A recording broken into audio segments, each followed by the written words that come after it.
Hello everyone, welcome back to my channel. ಎಲ್ಲರೂ ಹ್ಯಾಪಿಯಾಗಿದ್ದೀರಿ ಅಂತ ಅಂದ್ಕೊಂಡಿದ್ದೀನಿ. ಸೊ ಇವತ್ತು ನನ್ನದೊಂದು ವೀಕ್ ಡೇ ವ್ಲಾಗ್, ನಂದು ಮಿನಿ ಶಾರ್ಟ್ ವಿಡಿಯೋ ನೀವೆಲ್ಲರೂ ನೋಡಿದ್ದೀರಾ ಅಂತ ಅಂದ್ಕೊಂಡಿದ್ದೀನಿ. ಸೊ ನನ್ನ ಮನೆ ಹತ್ತಿರ ಒಂದು ಯಕ್ಷಗಾನ ಪ್ರೋಗ್ರಾಮ್ ಇತ್ತು ಅಂತ ನಾನು ಹೇಳಿದ್ದೆ, ಅದನ್ನು ಡೀಟೇಲ್ ಆಗಿ ನಾನು ಈ ವಿಡಿಯೋದಲ್ಲಿ ಹಾಕಿದ್ದೀನಿ. ನಾವೆಲ್ಲರೂ ಫ್ಯಾಮಿಲಿ ಜೊತೆ ಹೋಗಿದ್ವಿ, ಪ್ಲಸ್ ನನ್ನ ಬೆಸ್ಟ್ ಫ್ರೆಂಡ್ ನನ್ನದು ಫ್ಲ್ಯಾಟ್ ಮೇಟ್ ಕೂಡ ಹೌದು. ಸೊ ಹಾಯ್ ಹೇಳ್ತಾ ಇದ್ದಾಳೆ. ಸೊ ನಾವಿಬ್ಬರು ಒಟ್ಟಿಗೆ ಇದ್ದೀವಿ, ಒಂದೇ ಫ್ಲ್ಯಾಟಲ್ಲಿದ್ದೀವಿ. ನಾವೆಲ್ಲರೂ ಒಟ್ಟಿಗೆ ಹೋಗಿದ್ವಿ. ನಾನು ಶಾರ್ಟ್ ವಿಡಿಯೋದಲ್ಲಿ ಆಲ್ರೆಡಿ ಹೇಳಿದ್ದೆ, ನಮ್ಮದು ಮೂಡುಬಿದ್ರೆ MLA ಅವರು ನಮ್ಮದು ನೇಬರ್ ಆಗಬೇಕು ಅಂತ. ಸೊ ಅವ್ರ ಮನೇಲೇ ಯಕ್ಷಗಾನ ಸೇವೆ ಏನೋ ಪ್ರೋಗ್ರಾಮ್ ಇತ್ತು. ಸೊ ಮಾರ್ನಿಂಗಿಂದನೇ ಎಲ್ಲನೂ ಸ್ಟಾರ್ಟ್ ಆಗಿತ್ತು, ಲೈಕ್ ಡೆಕೋರೇಷನ್ಸ್, ಆಮೇಲೆ ಲೈಟಿಂಗ್ ಅದು ಇದೆಲ್ಲ. ಸೊ ಈವ್ನಿಂಗ್ ಆಗಿತ್ತು ಫಂಕ್ಷನ್, ಲೈಕ್ ಆಲ್ಮೋಸ್ಟ್ ಒಂದು 7 o'clock ಅಷ್ಟೊತ್ತಿಗೆ ನಮ್ದು ಯಕ್ಷಗಾನ ಪೂಜೆ ಏನು ಹೇಳ್ತಾರಲ್ಲ ಅದು ಇತ್ತು ಸ್ಟಾರ್ಟಿಂಗ್. ಸೊ ನಾವು ಲೇಡೀಸ್ ಎಲ್ಲ ಅದಕ್ಕೆ ಹೋಗಿದ್ವಿ. ಆಮೇಲೆ ನನ್ನ ಹಸ್ಬೆಂಡ್ ಎಲ್ಲ ವರ್ಕ್ ಎಲ್ಲ ಮುಗಿಸಿ ಬಂದಮೇಲೆ ಅವ್ರು ಆಮೇಲೆ ಜಾಯ್ನ್ ಆದರು. ಇದು ಬ್ಯಾಕ್ಗ್ರೌಂಡ್ ಪೂಜೆಗೆ ಹೋಗಿದ್ವಿ ನಾವು. ಸೊ ಆವಾಗೆಲ್ಲ ಅವ್ರು ಮೇಕಪ್ ಎಲ್ಲ ಮಾಡ್ತಾಯಿದ್ರು. ಸೊ ನಾನು ಕೇಳಿದೆ ತಗೊಳ್ಬೋದಾ ವೀಡಿಯೋ ಅಂತ. ಸೊ ಅವ್ರು ತಗೊಳ್ಳಿ ಅಂತ ಹೇಳಿದ ಕಾರಣ ನಾನು ಹಾಕ್ತಾಯಿದ್ದೀನಿ. ಸೊ ಗಣಪತಿ ಪೂಜೆ ಇತ್ತು. ಸೊ ನನಗೆ ಗೊತ್ತಿರಲಿಲ್ಲ ಈ ಥರ ಯಕ್ಷಗಾನ ಮೊದಲು ಈ ಥರ ಪೂಜೆ ಇರುತ್ತೆ ಅಂತ.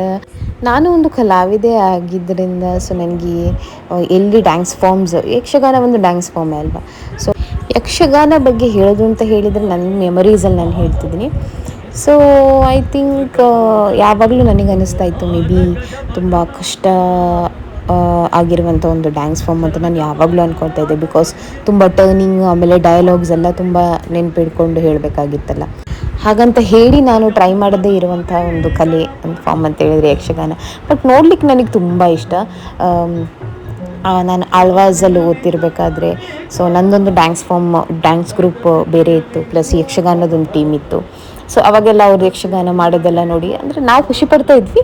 ಬಟ್ ಯಾವತ್ತೂ ನನಗೆ ಟ್ರೈ ಮಾಡಬೇಕು ಅಂತ ಇಲ್ಲಿ ತನಕ ಅನಿಸೇ ಇಲ್ಲ. ಕೆಲವೊಂದು ಸ್ಟೆಪ್ಗಳು ಗೊತ್ತಿದೆ, ಆಮೇಲೆ ನಾವು ಯೂಟ್ಯೂಬಲ್ಲೆಲ್ಲ ನೋಡ್ತಾ ಇರ್ತೀವಲ್ಲ. ಸೊ ನನ್ನ ತಂದೆಗೆಲ್ಲ ತುಂಬ ಇಷ್ಟ, ಯಾವಾಗಲೂ ಯೂಟ್ಯೂಬಲ್ಲಿ ಯಕ್ಷಗಾನ ನೋಡ್ತಾ ಇರ್ತಾರೆ. ಇನ್ನೊಂದು ವಿಷಯ ಅಂದರೆ I am very very happy and blessed that ನಂದು ಒಳಗಿರುವಂಥ ಒಂದು ಕಲೆಯದ್ದು ಏನು ಆಸ್ವಾದನೆ ನಾನು ಮಾಡ್ತೀನೋ ಅಥವಾ ನನಗೇನು ಇಂಟ್ರೆಸ್ಟ್ ಇದೆಯೋ, so I can see in my daughter's face and I can see in my daughter's expressions. So ಅವಾಗ ಎಲ್ಲರೂ ಹೇಳ್ತಾರೆ, may be she is enjoying.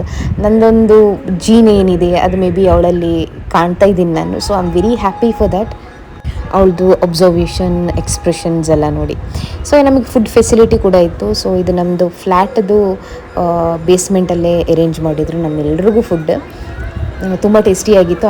ಮತ್ತು ಆ ಮ್ಯಾಂಗೋ ಕರಿ ಏನಿತ್ತು ಅದಂತೂ ಸೂಪರಾಗಿತ್ತು. ಸೊ ನಾವು ಈ ಸಮ್ಮರ್ ಸೀಸನಲ್ಲಿ ನಾವು ಎಂಜಾಯ್ ಮಾಡುವಂಥ ಒಂದು ಡಿಶ್ ಅಲ್ವಾ ಅದು. ಸೊ ಸ್ವಲ್ಪ ಹೆಸಿಟೇಷನ್ ಇದೆ, ಬಿಕಾಸ್ ನಾನು ಎಲ್ಲ ಕಡೆ ವೀಡಿಯೋ ಹೀಗೆ ಹಿಡ್ಕೊಂಡು ಹೋಗಬೇಕಲ್ಲ ಅಂತ. ಬಟ್ ಏನೋ ಫುಡ್ ಹೀಗೆ ತೆಗಿಯೋಕೆ ಹೋಗಿದ್ದೆ. ಸೊ ಅವರೆಲ್ಲ ಕಾಪ್ರೇಟ್ ಮಾಡಿಬಿಟ್ಟು ಪೋಸ್ ಎಲ್ಲ ಕೊಡ್ತಾಯಿದ್ರು ನನಗೆ ಈ ಥರ. ಸೊ ನಾನು ಹೇಳಿದೆ, ನಾನು ಸುಮ್ಮನೆ ಹೀಗೆ ತೆಗಿತಾ ಇದ್ದೀನಿ, ಏನೋ ಅಂದ್ಕೊಳ್ಬಿಡಿ ಅಂತ ಹೇಳಿದೆ ನಾನು. ಸೊ ಆಲ್ಮೋಸ್ಟ್ ಒಂದು 7 o'clock ಸ್ಟಾರ್ಟ್ ಆಗಿತ್ತು ಪ್ರೋಗ್ರಾಮ್. ಐ ಥಿಂಕ್ ಒಂದು 9-10 ತನಕ ನಾನಿದ್ದೆ. ಸೊ ಅದಾದಮೇಲೆ ಮಗಳು ಚಿಕ್ಕದು, ಅವಳಿಗೆ ನಿದ್ದೆ ಬರ್ತದೆ ಅಂತ ನಾನು ಆಮೇಲೆ ಹೋದೆ. ಬಟ್ ಒಂದು ಅಂಕಲ್ ಆಂಟಿ ಎಲ್ಲ ಕೂತಿದ್ರು. ಸೊ ಅವರೆಲ್ಲ ಎಂಜಾಯ್ ಮಾಡ್ತಾಯಿದ್ರು. ಅವರು ಐ ಥಿಂಕ್ ಒಂದು 12 o'clock ತನಕ ಇತ್ತು ಅನ್ಸುತ್ತೆ ಪ್ರೋಗ್ರಾಮು. ಸೊ ಎಲ್ಲ ಫ್ಲ್ಯಾಟ್ನವರು ಮತ್ತು ಆ ಹತ್ತಿರದ ಮನೆಯವರು ಎಲ್ಲರೂ ಸೇರಿದರು. ಸೊ ಏನೋ ಒಂದು ಫೆಸ್ಟಿವಲ್ ಮೂಡ್ ಆಗಿತ್ತು ನಮಗೆಲ್ಲ, ಬಿಕಾಸ್ ಅಲ್ಲಿ ಚರ್ಮುರಿ, ಆಮೇಲೆ ಐಸ್ ಕ್ರೀಮ್, ಗಾಡಿ ಅದೆಲ್ಲ ಬಂದು ನಿಂತಿತ್ತು. ಸೊ ಇದೇ ನನ್ನ ಇವತ್ತಿನ vlog. So please like, share and subscribe to my channel. Next ವ್ಲಾಗಲ್ಲಿ ಸಿಗ್ತೀನಿ. So bye, take care.